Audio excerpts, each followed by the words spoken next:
Hello, and welcome to episode 364 of the Epic Film Challenge. The Two Towers. The next installment of the Lord of the Rings trilogy. And I remember when I went to see this, and I was even more excited than I was when I went to see The Fellowship of the Ring, because I'd already seen The Fellowship of the Ring and I knew it was an awesome film. I knew that The Two Towers was going to be more awesome because it was a sequel and it was really big and everyone was hyping it up and everyone wanted to see it because Smeagol was in it and Gollum and so on. And that's just the thing that really makes The Two Towers different from The Fellowship of the Ring. We get Gollum. We see the character Gollum fully for the first time, portrayed by Andy Serkis, and he steals the whole film for me. He's just amazing. The motion capture performances that he did, and when you see the documentaries, you see that he was actually on set, flapping around on on freezing cold rocks and stuff, and injuring himself. And I want to see that.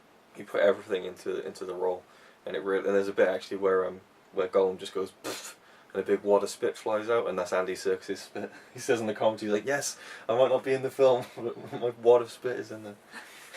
Wow. But then the story. But it is, because in the second movie, isn't that where? The third movie.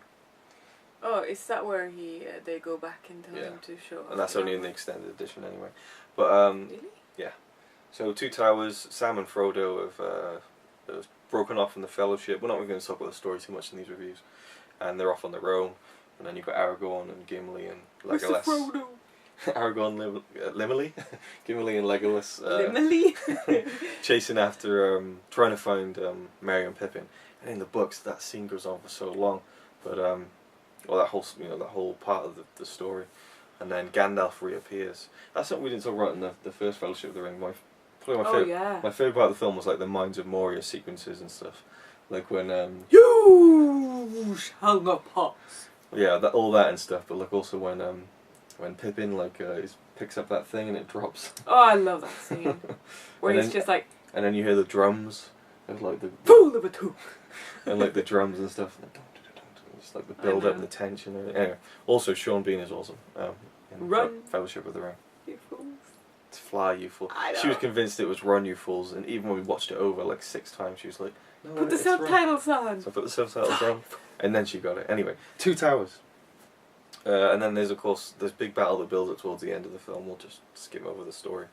At Helm's Deep, which is one of the best battle scenes in film history, in my opinion. It's awesome. I think they spent 4 or 5 months shooting that battle scene. It was mental. And it really paid off. I think it's just an incredible battle sequence. And, I always remember this when I first went to see it in the cinema. You only watch a film when you're sat there and you're watching this, I'm enjoying this. And then something big happens and you kind of feel it in your chest, it's just oof, oh, that was, and you're really invested in it and an awesome moment. I remember that happened 3 or 4 times when I watched The Two Towers. When I came home from the cinema, I was just that was great because of that. And I thought it was better than the first one.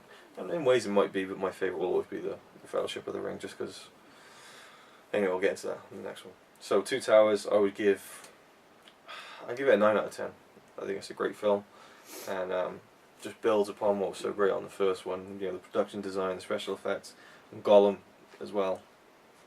Actually, I'll give it a 9.5 because I think Gollum is just a big achievement in filmmaking in general, in terms of motion capture, which is now becoming the norm. What he said. No, but yeah, what he said, but also I want to point out again the relationship between Gimli and Legolas. Mm-hmm. Whereas they're waiting for that battle to happen, and he's like, "Oh, I can see," and Legolas is like, "Oh, do you want me to describe it to you, or do you want me to get you a box?" And Gimli's like, and I think they're no. At first he's like, and he has a big laugh then, because it's they're kind of getting each other's humor. So. And they always have this competition on who kills the most. Things, and I think that's so funny. It's like, oh, that counts as one, and stuff like that. Brilliant. It makes me enjoy the battles even more, because sometimes for me, these kind of battles, war battles, can get kind of but then again, now that you've seen all the effort that goes into it, he says it took 5 months just to shoot, that makes me of course respect the whole thing a lot more. And now that I'm more into films in a filmmaking kind of way. Like, I look into shots, I look into this and that and blah blah blah, and the combination of music and acting and sounds and scenes and everything like that. I appreciate stuff like that a lot more. Too bad I was asleep during that when Luke was watching it last night. Anyways, because I don't remember it like too detailed. But very good movie. Yeah. But I still like the first one best, so I would probably give it a 9 as well. Okay.